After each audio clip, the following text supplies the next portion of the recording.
આજે તો જો મોર્નિંગ નહીં પણ ઇવનિંગ થઈ ગઈ છે, 5:45 થઈ ગયા છે ને વ્લોગ સ્ટાર્ટ કરું છું. આજ સવારથી કર્યો જ હતો કારણ કે કાલે છે ને મને રાત્રે અચાનક જ ગળામાં એટલું ડ્રાય થઈ ગયું હતું ને અને માથું બહુ દુખતું હતું, તો પછી મેં કાંઈ વિડીયો શૂટ નહોતો કર્યો. તો અત્યારે હવે ઇવનિંગમાં દેવમને સ્કૂલ ટ્યુશનમાં મૂકીને આવીને પછી આજનું વેધર સવારે એટલું ફાઇન હતું અને અત્યારે એટલો વરસાદ આવ્યો ને કે દેવમને ટ્યુશનમાં મૂકવા ગઈને તો મને ઘરે આવીને મારે કપડાં બધા ચેન્જ કરવા પડ્યા, શૂઝ ને બધું ધોવું પડ્યું, આખી ભીની થઈ ગઈ હતી. અમરેલા લઈને ગઈ હતી પણ છત્રી કાગડો થઈ છે ને એવું થઈ ગયું હતું.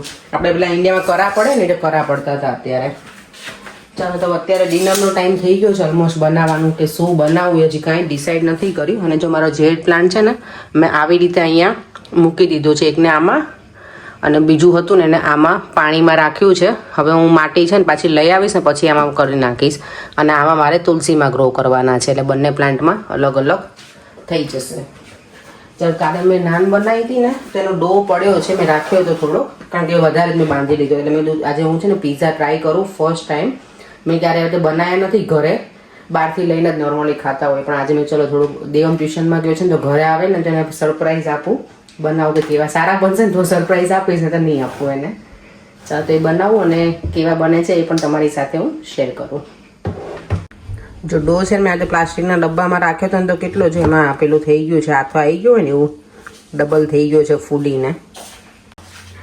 જો બેઝ મેં બનાવી નાખ્યો છે પિઝા માટેનો, લેટ્સ સી હવે કેવા બને છે. પહેલાં થોડો હું કૂક કરી નાખીશ અને પછી એના ઉપર બધું ટોપિંગ્સ કરીશ. ડિનર માટે બનાવું છું ભરેલા રીંગણ બટેકાનું શાક. આ તો ટોપિંગ્સ છે પિઝાનું. જો અહીંયા મસ્ત બની ગયા છે પિઝા.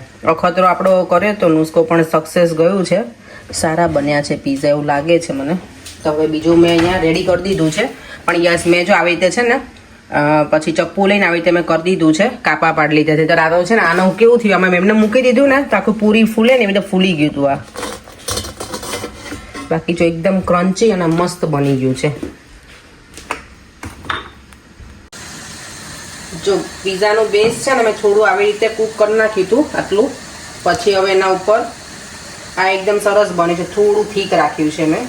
એના ઉપર નોર્મલ કેચઅપ, આ મેગી મસાલા નોર્મલી આનો છે ને આપણે બનાવવાનો હોય કેચઅપ, પણ મેં કાંઈ હોય આ તો ટ્રાયલ માટે જ બનાવતી હતી એટલે કાંઈ કર્યું નથી મેં. નેક્સ્ટ ટાઈમ હું પ્રોપર કેચઅપ પણ બનાવીને બતાવીશ. બંને કેચઅપ મિક્સ કરી દીધા છે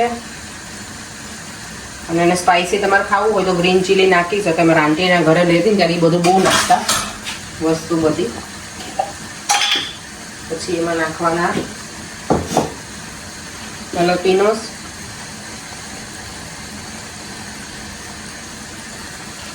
અને અહીંયા છે આપણા મિક્સ પેપર. ટામેટા નાખી શકે પણ પીઝામાં ટામેટા ઓછા મને ગમે, કૂક થઈ જાય ને પછી, એટલે એ નથી મેં નાખ્યા. ઓલિવ્સ છે નહીં મારી પાસે, ને તો ઓલિવ્સ પણ નખાય. અને ઓનિયન નાખી છે અને થોડું હજી એના ઉપર ચીઝ નાખી દઈશ બરાબર ભરપૂર, એટલે દેવાની તો આજે મજા પડી જશે મારે.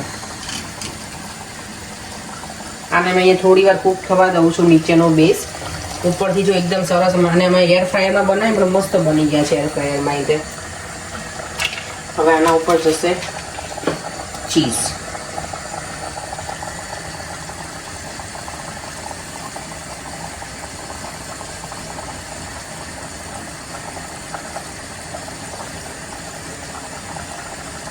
તો ઉપર ચીલી ફ્લેક્સ,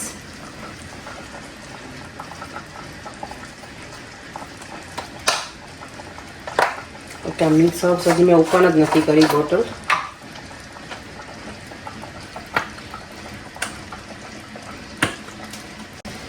એના ઉપર થોડા મિક્સ હર્બ્સ.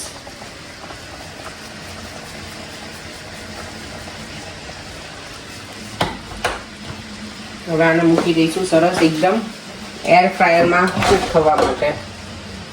આ મિની પિઝા છે આપણા.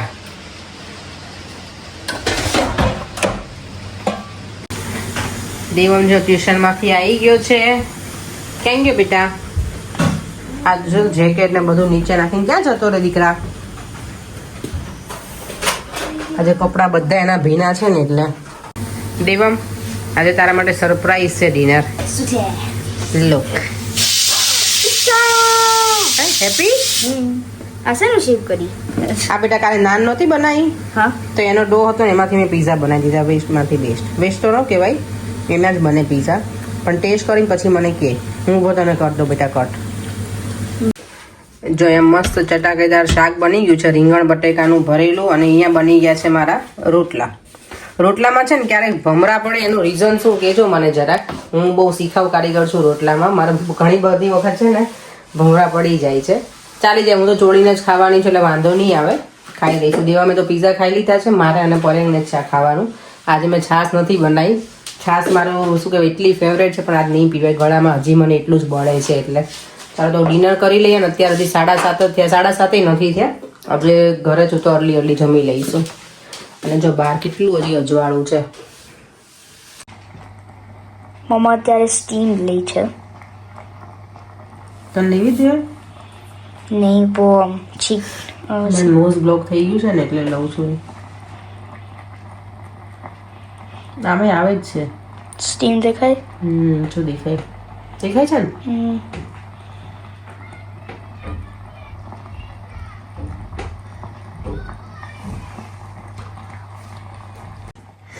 મમ્મા ઓઢી લીધું છે જેકેટથી બહુ ગરમ લાગે છે 50 ડિગ્રી જેવું લાગે છે અંદર હા 45 ડિગ્રી જેવું પ્રિસાઇઝ ના હોય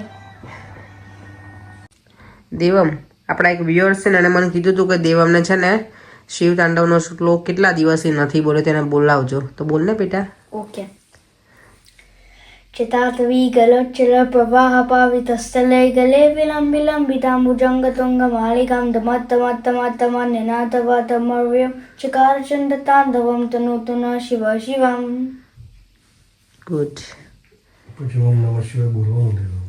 ઓમ નમઃ શિવાય એવું બોલવાનું છે એટલે ઓકે ગ્રીષ્મા પટેલ છે ને વિયર એને લખ્યું છે કે ભાખરી તમે કેવી રીતે બનાવો ભાખરીની રેસીપી આપજો તો નેક્સ્ટ ટાઈમ આપીશ કારણ કે મને એવું છે કે ભાખરીની રેસીપીમાં શું આપું નોર્મલ આપણો જે લોટ હોય ને ઘઉંનો એમાં હું સોજી એડ કરી તેલનું મોણ નાખ્યું અને મીઠું નાખી અને લોટ બાંધી દઉં પણ નેક્સ્ટ ટાઈમ હું તમને આખી રેસીપી બતાવીશ અને બેનિટાઈઝ છે ને એમનો કોમેન્ટ એવી હતી કે મધર્સ ડે ઓલ ઓવર વર્લ્ડમાં હોય છે તો હા બધામાં હોય છે પણ અમારે અહીંયા માર્ચમાં સેલિબ્રેટ થયો છે અમારે દર વર્ષે અહીંયા માર્ચમાં હોય છે તો અમે ત્યારે સેલિબ્રેટ કર્યો હતો એટલે અહીંયા 2 વખત અમે સેલિબ્રેટ કરીએ ઇન્ડિયાનો અને અહીંયાનો અલગ એટલે દેવામાં મને છે ને ત્યારે ગિફ્ટ આપી હતી કાર્ડ ને બધું બનાવીને લઈને આવે તો સ્કૂલમાંથી લોકોને કરાવડાવે પણ આ મધર્સ ડે ઇન્ડિયાના પ્રમાણે અહીંયા પ્રમાણે નથી હોતો એટલે દેવમને ખબર જ નહોતી કે મમ્મા હજી હમણાં તો ગયો તો મધર્સ ડે એમ ચલો થોડી વાર ટીવી જોઈ લઈએ જમીને શાંતિથી બેસી ગયા છીએ આજે મેં છાશ પીવાનું કોઈ હાલત જ નથી મારી તો નથી પીધી સ્ટીમરથી મેં સ્ટીમ લીધું થોડી વાર સારું લાગે છે બાકી તો ગળામાં તો બહુ જ બળે જ મને ગળામાં બળતું બંધ થાય ને એના માટે મને શું કરવું નહીં કહેજો જરાક બાકી તો વાંધો નથી ઓલ ઓવર ઓકે છે